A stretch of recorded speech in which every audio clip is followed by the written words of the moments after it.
The Prophet ﷺ said in a very interesting hadith, he said, tajawaz, in a riwayah, it's in al-Bukhari, it's in all 6 of the collection, so it's a really important hadith, obviously. But he said, tajawaz li an ummati, and in the riwayah, tajawaz li ummati.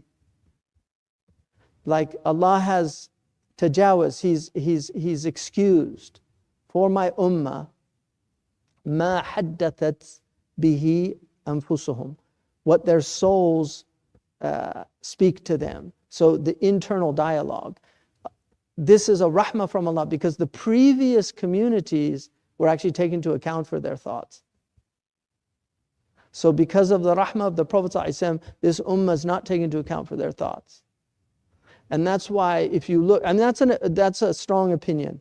And so one of the, not that they're not taken into account, that the previous ummahs were taken into account. And there's indication from Christianity because Jesus said, if you have anger in your heart, it's like you murdered somebody. And he said, merely to look upon a woman is the same as committing adultery. And this is the teaching of Isa alayhi salam. So it's very different from the teaching of the Prophet ﷺ in that the Prophet said, غُضُّوا أَبْصَارَكُمْ. The Quran says, غُضُّوا أَبْصَارَكُمْ, lower your eyes. But the Prophet said, الْأُولَى لَكَ وَالثَّانِيَ عَلَيْكَ. The first is for you, the second is against you.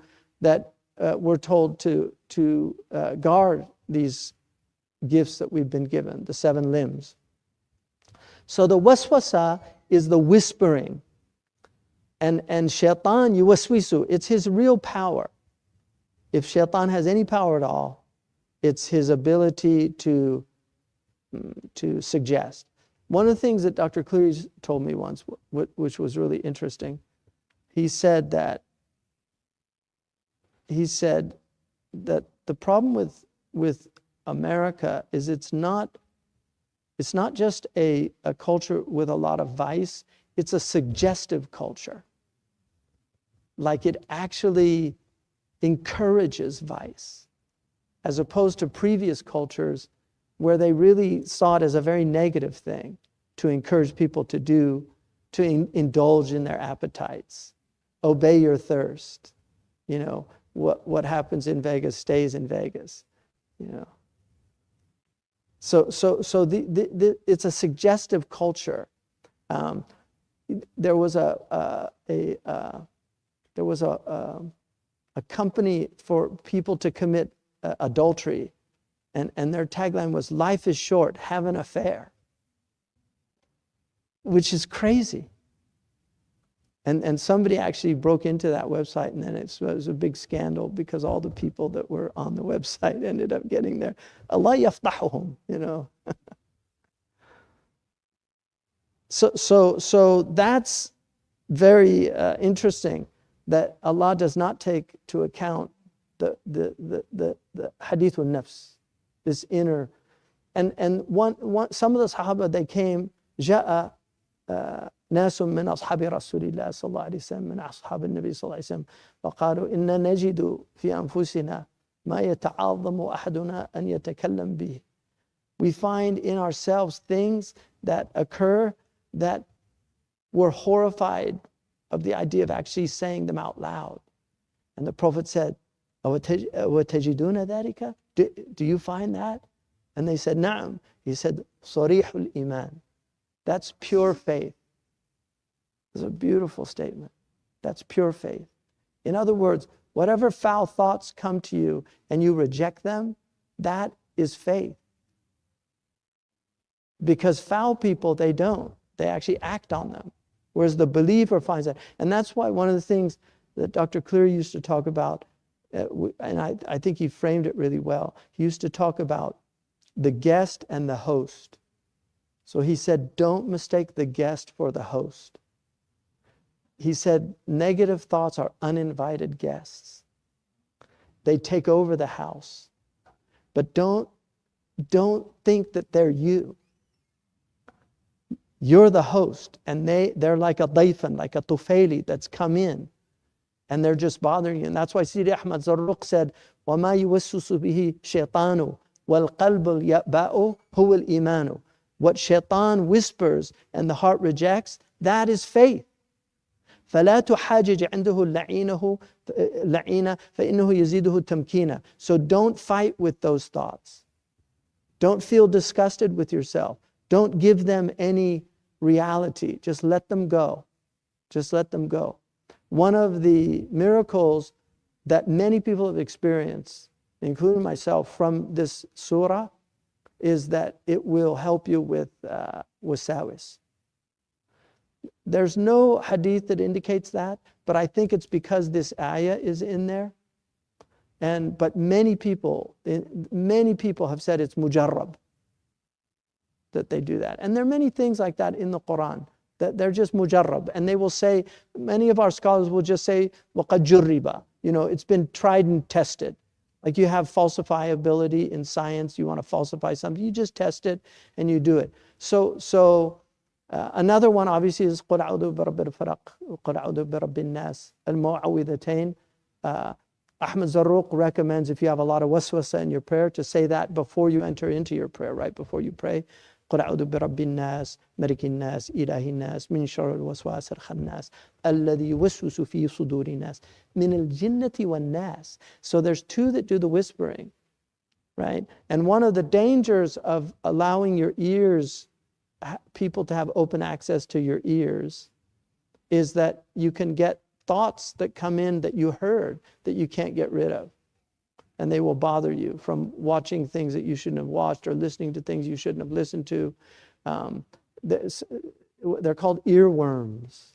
And that's literally the term that's used for them. Things that you can't get out of your head. And one of the Salaf, he said, I heard one of the people of bid'ah say something that's still bothering me after 20 years. He said it was still bothering me. So this is very important of not to. And then also the Prophet ﷺ said, Inna li shaytani la lammatan wa li ibni Adam, right? Shaitan has a lamma, right? So this is like an affliction. Shaitan has a type of, he can have an effect on you. So there's a lamma, it's an effect.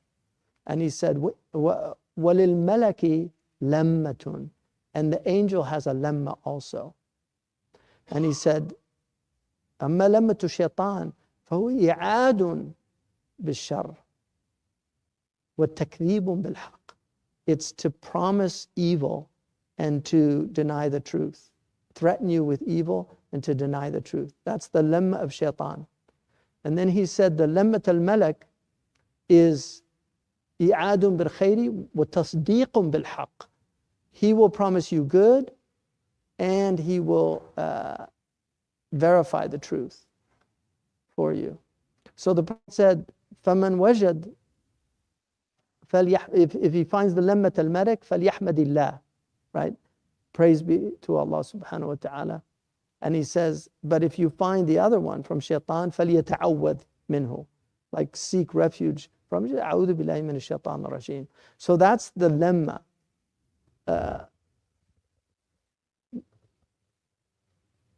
Imam al-Muhasibi, who really developed what's called ilm al-khawatir, he actually put the khawatir into 4 categories: Rabbani, Malakani, Shaitani, and Nafsani. So the Rabbani are very strong. They end up compelling you really to do good. The Malakani are suggestions of good. That's the lemma. It just suggests the good. And then the shaitani is, it'll come with one. If it doesn't work, it'll come with another. So it shifts strategies. Whereas the nafsani is more compulsive. Right? The one that's telling you to eat the extra dessert after you already ate dessert. That's like the nafsani.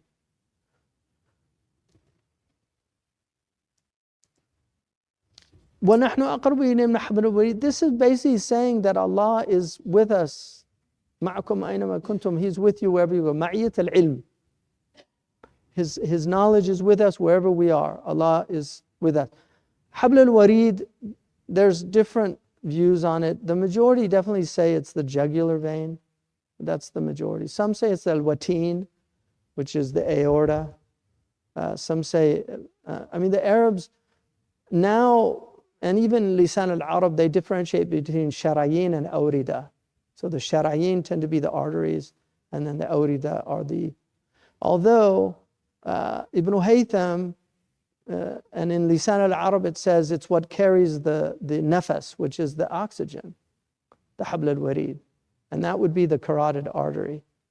And they also say it's, some of them say it's under al-irq alladhi yantafikhu 'inda al-ghadab. It's under the one that fills up when somebody gets angry, and that's the jugular vein, which is called the wadaj. And they say it's under it. It would also indicate, it would make more sense that it was under it because it's closer to the, and then it's, anyway, the point being is that it's aqrab. Like it's, the Arabs say, huwa minni ma'qad al-izar. He's like the buckle on my belt. That's how tight the two are. In fact, we say, in slang, I'm tight with him. In other words, we're very close. So Allah is just letting us know that nobody is closer to us than Allah. That Allah knows our innermost thoughts. And the angels don't know our thoughts. Shaitan doesn't know our thoughts. The angels, it has to be uttered. And this is a sitr from Allah. So you have to utter it. And that's why, you know where they put this in Bab al-Waswasah, in the books of Hadith? Does anybody know? Out of the 6 books, 5 of them put it in Bab al-Talaq, in the book of divorce.